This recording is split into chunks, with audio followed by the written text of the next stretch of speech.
سمجھے تو ایک بار پھر بآواز بلند صلوات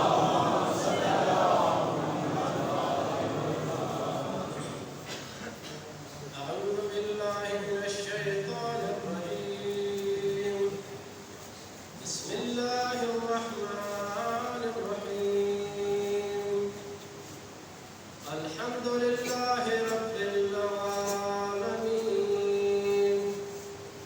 والصلاة والسلام على صاحب السکینہ والمدفون بالمدینہ وصاحب الرسالة العظيمة أعني أبا القاسم محمد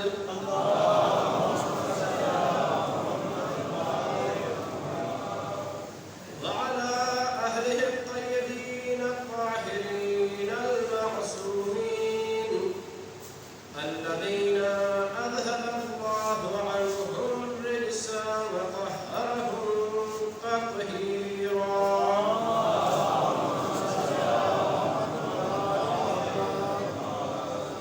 لا سيما صاحب الزمان عجل الله تعالى فرجه روحي وأرواحنا عالمين لتراب مقدمه الفداء واللعنة الدائمة على أعدائهم من اليوم إلى قيام يوم الدين أما بعد فقد قال النبي صلى الله عليه وآله وسلم الحسن والحسين سيدا شباب أهل الجنة وأبوهما خير منهما درود بڑی محمد وعلى محمد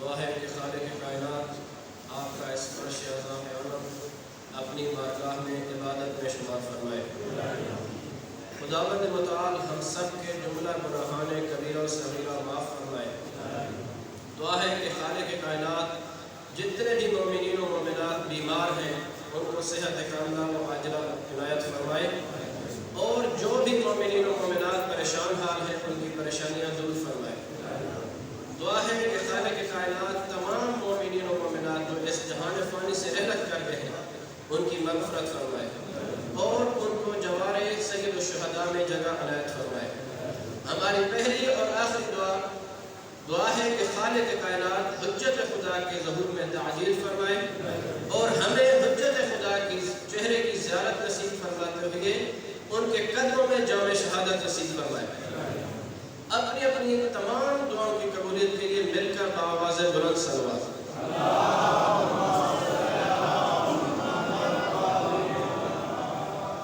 معزز سامعین آپ کی خدمت میں پاک پیغمبر حضرت محمد صلی اللہ علیہ وآلہ وسلم کی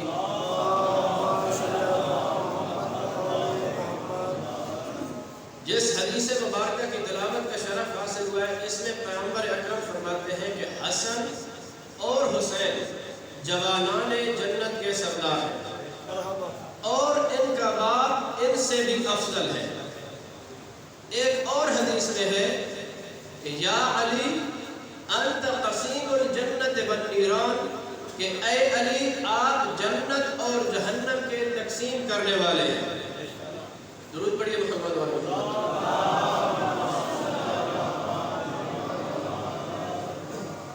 معزز سامعین اس حدیث میں ایک بندے کو شک ہوا کہ یہ کیسے ہو سکتا ہے کہ جنت اور جہنم تو خدا کی ملکیت ہے تو علی کیسے جنت اور جہنم کے تقسیم کرنے والے بن گئے تو جب اس کی خدمت میں ہم رسول خدا کی ایک اور حدیث پیش کرتے ہیں کہ رسول خدا نے فرمایا یا علی لا يحبك الا مؤمن ولا يبغضك الا منافق اے علی مومن کے علاوہ تجھ سے کوئی محبت نہیں کرے گا منافق کے علاوہ تجھ سے کوئی بغض نہیں رکھے گا اور منافقین کے بارے میں قرآن فرماتا ہے ان المنافقین لفی الدرک الاسفل من النار کہ منافقین جہنم کے سب سے نچلے درجے میں ہے بس پتہ چلا کہ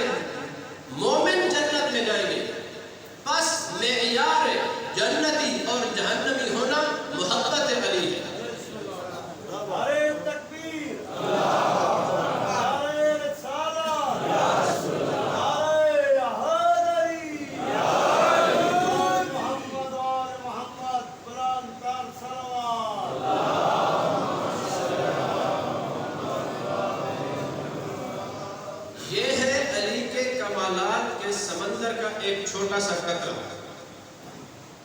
اب علی کی اولاد کے فضائل دیکھیں کہ پاک پیغمبر فرما رہے ہیں کہ الحسن والحسین سیدہ شباب اہل الجنہ، حسن اور حسین جوانان جنت کے سردار ہیں۔ اس حدیث سے یہ پتہ چل گیا کہ جنت اگر جاگیر ہے تو وہ حسنین۔ کوئی اینا غیرہ دعویٰ نہیں کر سکتا کہ میں بھی جنت کا سردار ہوں یا فلاں بھی جنت کا سردار ہے۔ ختمی مرتبت کی حدیث ثابت کر رہی ہے کہ جنت اگر جاگیر ہے تو وہ حسنین کی ہے۔ اب اگر کوئی جنت میں جانا چاہتا ہے، ہر کوئی جانا چاہتا ہے، لیکن جنت اتنی سستی نہیں، اس کے لیے کچھ شرائط ہیں۔ جو بھی جنت میں جانا چاہتا ہے اس کے لیے ضروری ہے کہ حسنین کے ساتھ دوستی کرے۔ صرف دوستی کا دم بھرنا کافی نہیں ہے، عملی ہونی چاہیے۔ اب عملی کیسے ہو یہ پتہ چلے گا آیا ہم حسنین کریمین کے فرامین کے مطابق زندگی بسر کر رہے ہیں یا صرف نام کے ہی شیعہ ہیں۔ کیونکہ ایک شخص کافی پریشان ہوا کہ آیا میں شیعہ ہوں یا نہیں۔ یہ اس وقت کی بات ہے جب حسنین کریمین بھی زندہ تھے اور بی بی دو عالم بھی زندہ تھے۔ تو اس نے کہا مجھے شرم آتی ہے علی علیہ السلام سے پوچھتے ہوئے، آپ جائیں ذرا بی بی سے پوچھیں کہ میرا شوہر کہہ رہا تھا کہ میں آپ کا شیعہ ہوں یا نہیں۔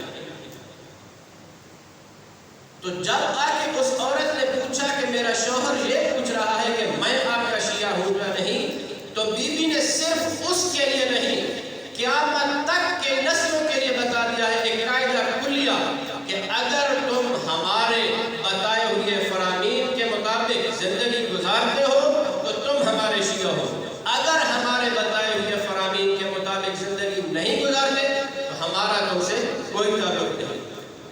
چاہے شیعہ ہو چاہے سنی ہو، اگر فرامین اہل بیت کے مطابق زندگی گزارے گا حسنین کریمین کا دوست بنے گا اور جنت میں جائے گا۔ چاہے ماتمدار ہو، مولوی ہو، ذاکر ہو، لیکن تعلیمات اہل بیت کے مطابق تعلیمات حسنین کریمین کے مطابق زندگی نہ گزارے سیدھا جہنم جائے گا۔ کیونکہ اگر آپ کسی کے گھر جانا چاہتے ہیں اور آپ ہیں اس کے دشمن، وہ کبھی آپ کو گھر میں داخل نہیں ہونے دے گا۔ اور جنت بھی اتنی سستی نہیں ہے۔ قرآن سے اگر ہم پوچھیں کہ جنت کیا ہے تو خداوند متعال فرماتا ہے وَسَارِعُوا إِلَىٰ مَغْفِرَةٍ مِّن رَبِّكُمْ وَجَنَّةٍ عَرْضُهَا السَّمَاوَاتُ وَالْأَرْضُ۔ آگے قرآن فرماتا ہے أُعِدَّتْ لِلْمُتَّقِينَ، جلدی کرو مغفرت پروردگار کی طرف اور اس جنت کی طرف کی جس کی وسعت زمین و آسمان کے برابر ہے۔ آگے قرآن فرماتا ہے أُعِدَّتْ لِلْمُتَّقِينَ کہ یہ جنت متقین کے لیے تیار کی گئی ہے۔ اب ہمیں اپنے گریبان میں جھانکنا چاہیے کہ آیا ہم متقی ہیں یا نہیں۔ اس آیت سے ایک اور بھی چیز کا استنباط ہوتا ہے اور اس حدیث سے بھی کہ الحسن والحسین سیدہ شباب اہل الجنہ کہ یہ دو حضرات معصوم ہیں۔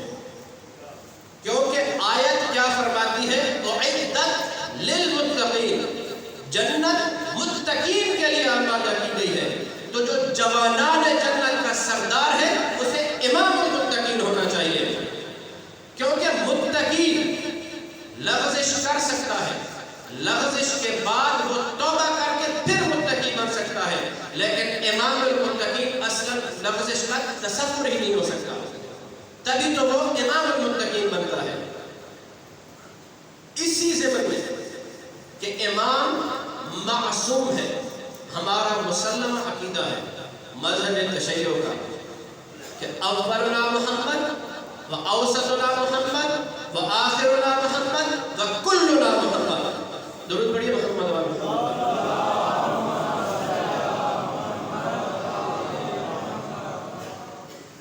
کہ ہمارا پہلا بھی محمد ہے، ہمارا درمیان والا بھی محمد ہے، ہمارا آخری بھی محمد ہے، ہم سارے محمد ہیں۔ اس کا مطلب یہ ہوا کہ جو پہلے نے کہا وہی درمیان والے نے کہا، جو پہلے نے کیا وہی درمیان والے نے کیا، وہی کرے گا بھی اور کہے گا بھی آخر والا۔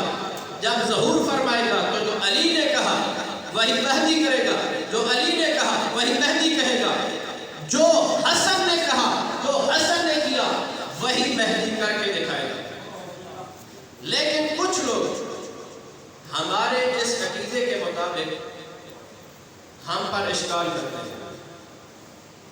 اشکال یہ ہے کہ آپ کے عقیدے کے مطابق امام معصوم کا ہر فعل، یعنی ایک کا فعل دوسرے کا بھی وہی فعل ہے۔ تو ذرا تاریخ میں یہ بتائیں ہمیں کہ امام حسن علیہ السلام نے صلح کیوں کی اور امام حسین علیہ السلام نے جنگ کیوں کی؟ ایک فطرت کا تقاضا ہے، کسی بھی ملک کی جو فوج ہے یا کوئی بھی کمانڈر، کوئی بھی لیڈر، کوئی بھی بادشاہ جنگ تب کرتا ہے جب اس کے پاس اپنی فوج ہوتی ہے، اور صلح پر مجبور وہ تب ہو جاتا ہے جب اس کے پاس فوج نہیں ہوتی۔ یہاں پہ معاملہ برعکس ہو گیا۔ امام حسن علیہ السلام کے پاس ہزاروں کا لشکر ہے، امام حسین علیہ السلام کے پاس صرف 72۔ وہ کیا وجہ ہے کہ امام علیہ السلام نے صلح کر لی لشکر کے باوجود، اور امام حسین علیہ السلام نے خونین قیام کیا 72 کے ساتھ۔ ٹائم سحری کا ہے اس وقت، تقریباً ہم آج تقریباً 10 راتیں ہو گئی ہیں گریہ کر رہے ہیں۔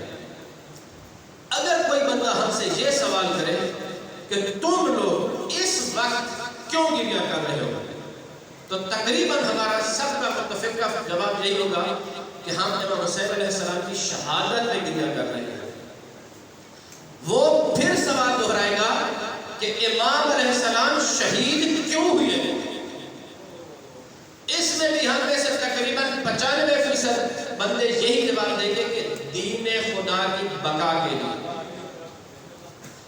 یہ جواب ہے علت کا معلوم کے ساتھ، یعنی سوال کے بعد کا جو حصہ ہے نتیجہ ہم پیش کرتے ہیں کہ امام علیہ السلام نے قیام اس لیے کیا کہ دین خدا کی بقا کے لیے۔ لیکن وہ کیا اسباب تھے کہ امام علیہ السلام کو قیام کیوں کرنا پڑا؟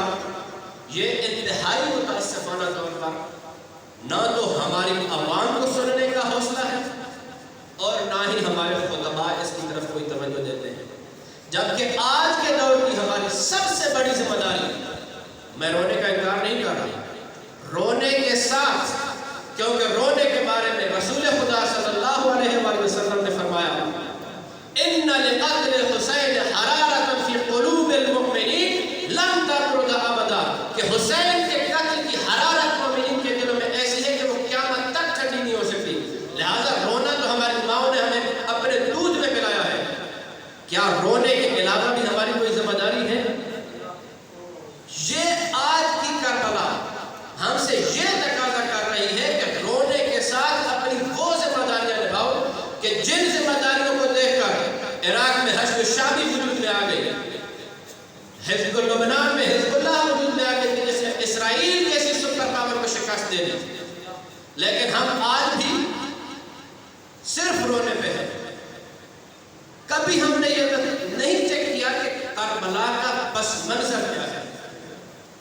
یہ تو ایک کوئی بھی واقعہ دنیا میں ڈائریکٹ وجود میں نہیں آتا، اس کے کچھ اسباب ہوتے ہیں، کیونکہ خدا کا نظام علت اور معلول، اسباب اور مسبب کے ساتھ ہے۔ کوئی بھی واقعہ علت اور معلول کے علاوہ وجود میں نہیں آتا۔ اب واقعہ کربلا کی علت کیا تھی کہ کربلا وجود میں ہی کیوں آئی؟ امام علیہ السلام کو دین کی حفاظت کے لیے اپنا کنبہ کیوں ذبح کروانا پڑا؟ اس کی ایک کڑی صلح امام حسن علیہ السلام۔ اب بعض لوگ اشکال کرتے ہیں کہ وہ تو امام تھے، انہوں نے صلح کر لی، رکھتے تھے، مومنین کی بھی اس میں ذمہ داری تھی، مومنین کا بھی. اب ان کو مومن کہیں، صحابی امام حسن کہیں، یا جو الفاظ آپ کہنا چاہتے ہیں، جو امام علیہ السلام کے ساتھ تھے اس وقت، ان کی بھی اس میں شراکت ہے صلح کرنے. زیادہ ٹائم نہیں ہے، صرف امام علیہ السلام کی صلح کے وہ اسباب کہ جو ہمیں بھی، ہماری بھی ذمہ داری ہے کہ ان اسباب کی طرف توجہ کریں کہ کہیں ہم بھی انہی کاموں کے مرتکب تو نہیں ہو رہے کہ کل کو اگر مہدی دوران آ کر جنگ کے نغارے بجائے تو ہم بھی کہیں اسے صلح پر مجبور تو نہیں کریں گے.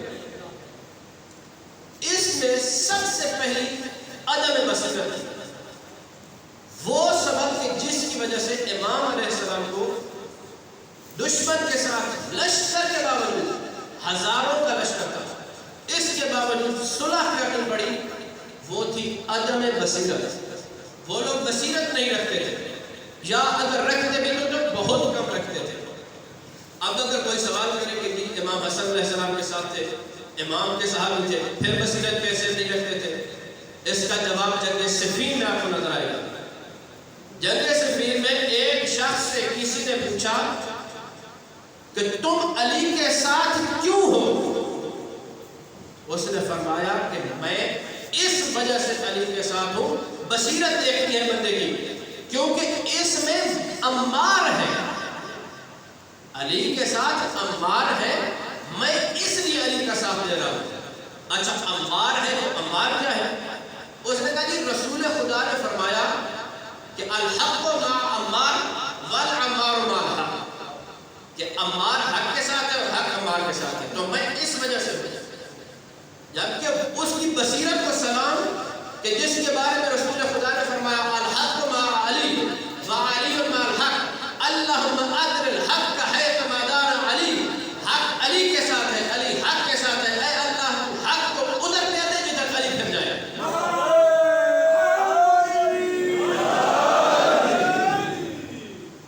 یعنی بصیرت امام برحق کو چھوڑ کر امام کے صحابی کو معیار حق بنا دیا. اب ہمیں دیکھنا چاہیے کہ ہمیں اپنے زمانے کے امام کی کتنی معرفت حاصل ہے اور کتنی بصیرت ہم رکھتے ہیں. آیا دشمن شناس ہیں ہم یا دشمن کے ہی کارندے ہیں؟ کیونکہ آج کل سوشل میڈیا بار میں ہمیں پتہ نہیں چل رہا ہوتا، لیکن ہم اپنے ہی سپاہی شہید کر رہے ہوتے ہیں. دوسری تھی لالچ. امام علیہ السلام کے لشکر میں کچھ لوگ مال غنیمت کے لیے آئے ہوئے تھے، کچھ ذاتی مفادات کے لیے آئے ہوئے تھے، یعنی مختلف کیٹیگریز کے لوگ مختلف قسم کی لالچیں لے کر امام علیہ السلام کے لشکر میں تھے. تو کیا آج ہم بھی مجلس حسین میں کس مقصد کے لیے آتے ہیں؟ لالچ کو لے کر آتے ہیں، نام بنانے کے لیے آتے ہیں کہ فلاں بندہ مجلس میں گیا تو میں بھی مجلس میں جاؤں گا، فلاں نے نظر کیا تو میں بھی کروں گا. یعنی ہمیں اپنے کردار سازی کی ضرورت ہے.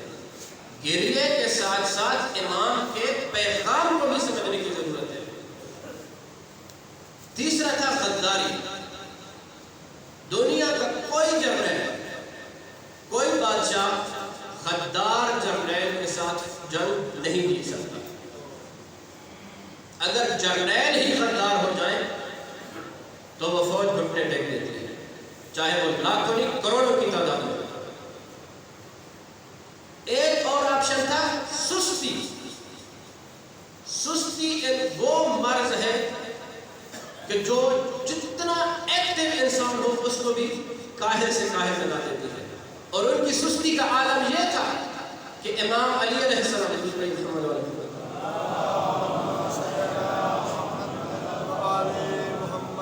امام علی علیہ السلام کی شہادت کے بعد جب امام حسن علیہ السلام نے مسجد کوفہ میں لوگوں کو جنگ کے لیے ابھارنے کے لیے خطبہ دیا، لوگ ٹس سے مس تک نہیں ہوئے. اور یہ کوئی نئی بات نہیں تھی امام حسن علیہ السلام کے لیے. امام دیکھ چکے تھے کہ خود مولا کائنات اتنے ان کو خطبات دے کر، کبھی کہتے ہیں کہ آپ مولا خود فرماتے ہیں کہ میں آپ کو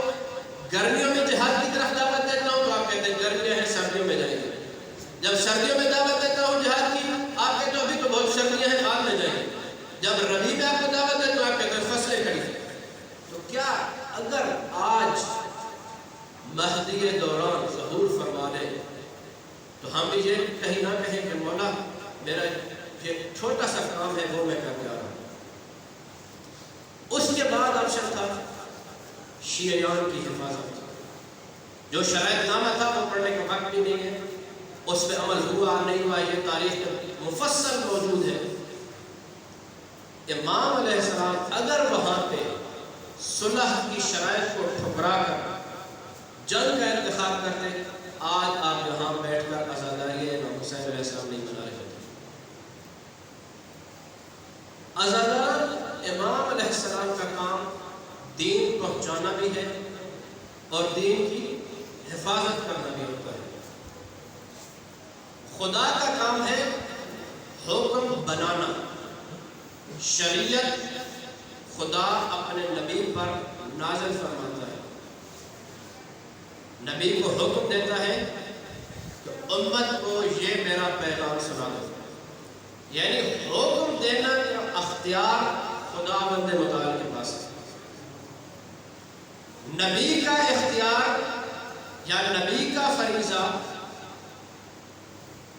اس پیغام الہی کو امت تک پہنچانا، امت تک پہنچا کر اس کو مزید بیان کرنا ہے۔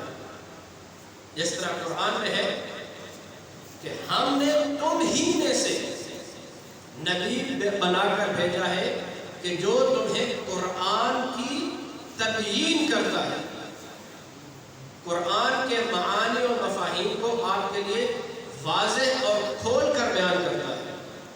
اور اسی زبان میں کیوں بھیجا؟ کیونکہ اہل زبان بہتر سمجھا سکتے ہیں۔ لیکن امام کا کام کیا ہے؟ امام کا کام اس دین کی تبیین کے ساتھ، دین کی وضاحت کے ساتھ، اگر دین پر کوئی حرف آ جائے، حرف آنے لگے تو اس کی حفاظت کرنا۔ ہم دیکھتے ہیں کہ رحلت پیغمبر کے بعد جب وظیفہ امامت شروع ہوا تو دین بہت بڑے خطرے سے دوچار ہو گیا۔ اتنے میں ایک شخصیت نے 25 سال گوشہ نشینی اختیار کی، لیکن دین پہ حرف نہیں آنے دیا۔ پھر اسی امام نے جس نے 25 سال ذوالفقار کو ہاتھ تک نہیں لگایا تھا، دین کی بقا کے لیے 4.5 سال میں 3 خونین جنگیں لڑی، جس میں کئی ہزار لوگ لقمہ اجل بن گئے۔ کہ جنگ جمل میں کئی ہزار لوگ صرف اونٹ کی مہار کو تھامنے کے دوران شہید ہو گئے یا قتل ہو گئے۔ اسی طرح جنگ نہروان میں کہ جو خوارج کے ساتھ تھی، دین کی بقا کا مسئلہ تھا۔ اب امام کا یہی تو فریضہ ہے کہ وہ دیکھے کہ آیا دین کی بقا کس چیز میں مضمر ہے، میری گوشہ نشینی کی صورت میں یا میری ذوالفقار کو بے نیام کرنے کی صورت میں۔ جب نہروان کے مقام پر ان لوگوں نے قتل و غارت گری کا بازار گرم کر رکھا تھا، تب مولا نے تلوار نکالی۔ جب امام جنگ کے لیے جا رہے تھے تو ایک نجومی نے کہا کہ آپ آج نہ جائیں، کیونکہ آپ کے لیے آج کے دن حرکت کرنا ٹھیک نہیں ہے۔ تو مولا نے فرمایا کیوں؟ اس نے کہا میں نے آپ کے وہ جو تالے ہوتا ہے اس میں دیکھا ہے کہ آگ آپ کے تالے سے نکل کر آپ کے دشمن کی طرف پہنچ چکی ہے، اور اس آگ کی روشنی آپ کے تالے میں موجود ہے۔ تو مولا نے فرمایا وہ بدبخت روشنی ہی میرا تالے ہے، آگ میرے دشمن کے لیے ہے۔ تو امام کا فریضہ تھا کہ اب جنگ کرنی ہے تو ایسی جنگ کی، امام نے اس کو فرمایا کہ میرے لشکر میں سے 9 افراد نہیں مریں گے، یا 10 سے کم مریں گے اور ان کے 10 سے کم بچیں گے۔ جنگ نہروان میں خوارج کا لشکر 8000 افراد پر مشتمل تھا۔ امام علیہ السلام نے جب ان کے ساتھ مذاکرات کیے وہ 4000 پر پہنچ گیا۔ ان 4000 میں سے صرف 9 افراد بچے تھے، باقی سب تہدیب ہو گئے تھے۔ یہ بھی امام کا فریضہ تھا۔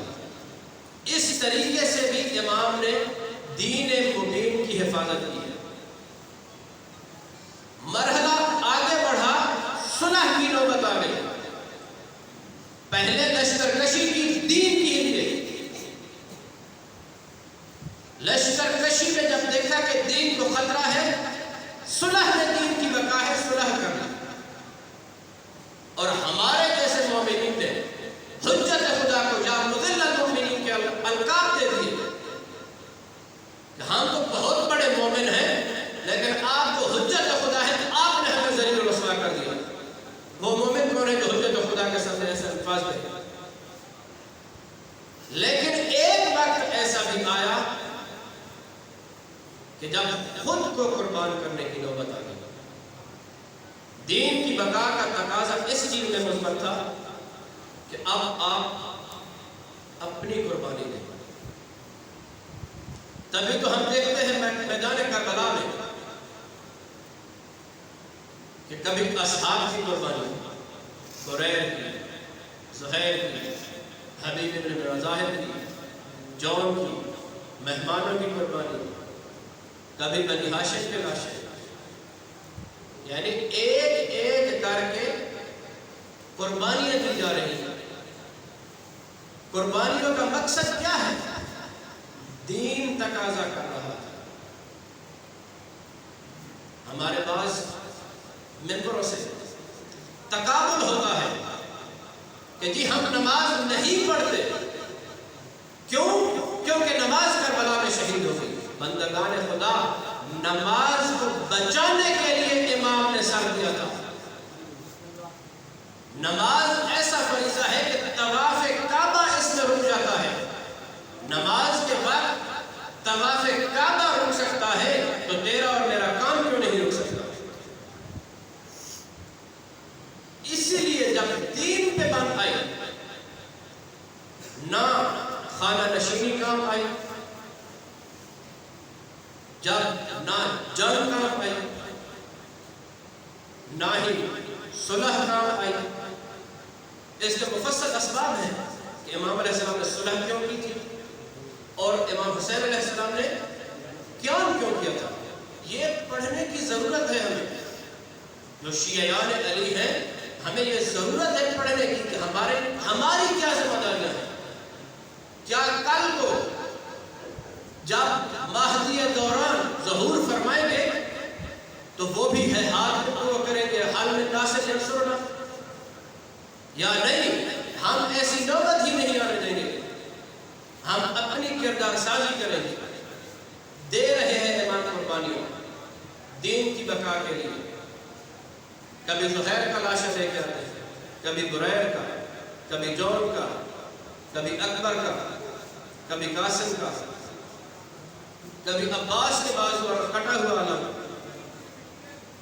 ایک وقت وہ آتا ہے کہ جب تنہا دشت بلا میں امام کھڑے ہو جاتے ہیں، اس وقت ایک استغاثہ بلند کرتے ہیں، حل من ناصر ینصرنا، حل من معین یعیننا، حل من مغیث یغیثنا، حل من ذات یذب عن حرم رسول اللہ۔ کہ ہے کوئی جو میری مدد کرنے والا، ہے کوئی جو میری نصرت کرنے والا۔ یہاں پہ اگر امام سے سوال کیا جائے کہ مولا کل رات کو جو آپ نے چراغ بجھا دیے تھے کہ جو جانا چاہتا ہے چلے جاؤ، اب کیوں استغاثہ بلند کر رہے ہیں کہ ہے کوئی میری مدد کرنے والا؟ امام کا اگلا استغاثہ یہی ہے، حال من ذاب یغض عن حرم رسول اللہ، ہے کوئی جو سید ذاتیوں کی حفاظت کرنے والا؟ ازادر و حجت خدا کا استغاثہ تھا، تمام مخلوقات نے سنا، لیکن جب اصغر نے سنا نا،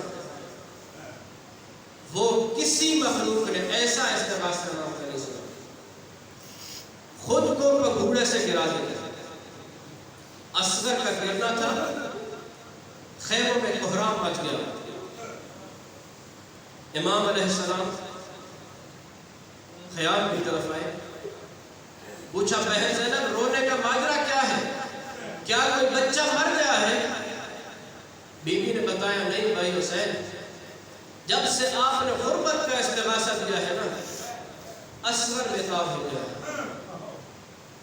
امام علیہ السلام نے فرمایا اصغر کو میرے حوالے کرو، میں اسے لے کے جاتا ہوں، شاید ان بدبختوں کو ترس آ جائے اور اس کو ایک گھونٹ پانی کا پلا دے۔ ازادارو ہاتھوں میں اٹھا کے فوج اشکیا کی طرف لے کے آئے۔ امام نے ان کی طرف مخاطب ہو کے فرمایا یا قوم ان لم ترحمونی فرحموا علی الطفل الصغیر فقد یتغذا، اگر تم مجھ پر رحم نہیں کرتے تو کم از کم اس بچے پہ تو رحم کرو کیونکہ جان بلد ہو چکا ہے۔ ازادار مورخین نے لفظ تلظو کی جو تشریح کی ہے اس کو مچھلی کی موت سے تشریح کی ہے۔ مچھلی جب پانی سے نکلتی ہے تو پہلے تڑپتی ہے، جب تڑپنے کی سکت ختم ہو جاتی ہے تو کبھی دائیں کروٹ بدلتی ہے کبھی بائیں، جب یہ سکت بھی ختم ہو جاتی ہے تو کبھی منہ کھولتی ہے کبھی بند کرتی ہے۔ لیکن اصغر کی حالت یہی ہے، ساتویں کا پانی بند ہوا، اصغر نے تڑپنا شروع کیا۔ آٹھویں کو اصغر کبھی دائیں کروٹ تبدیل کرتا تھا کبھی بائیں کروٹ، نویں کو اصغر کا کبھی منہ کھلتا تھا کبھی بند ہو جاتا تھا۔ لیکن 10ویں کی رات مقابلین نے یہ لکھا ہے کہ اصغر پہ ایک اور چوتھی حالت آ رہی تھی، وہ یہ تھی کہ اصغر اگر منہ کھولتا تو بند نہیں ہوتا تھا، بند کر لیتا تھا تو کھول نہیں سکتا تھا۔ امام کا یہ استغاثہ بلند کرنا تھا کہ فوج اشکیا میں ہلچل مچ گئی۔ شمر ملعون عمر سعد کو آ کے کہتا ہے کہ وہ کام جو عباس اکبر نہ کر سکے وہ یہ چھوٹا بچہ کر جائے گا۔ عمر سعد نے حرملہ کی طرف اشارہ کر کے کہا اقطع کلام الحسین، حسین کی کلام قطع کر دو۔ اس ملعون نے وہ تیر کمان میں ڈالا جو جنگ میں گھوڑوں کو مارا جاتا تھا، فذبحہ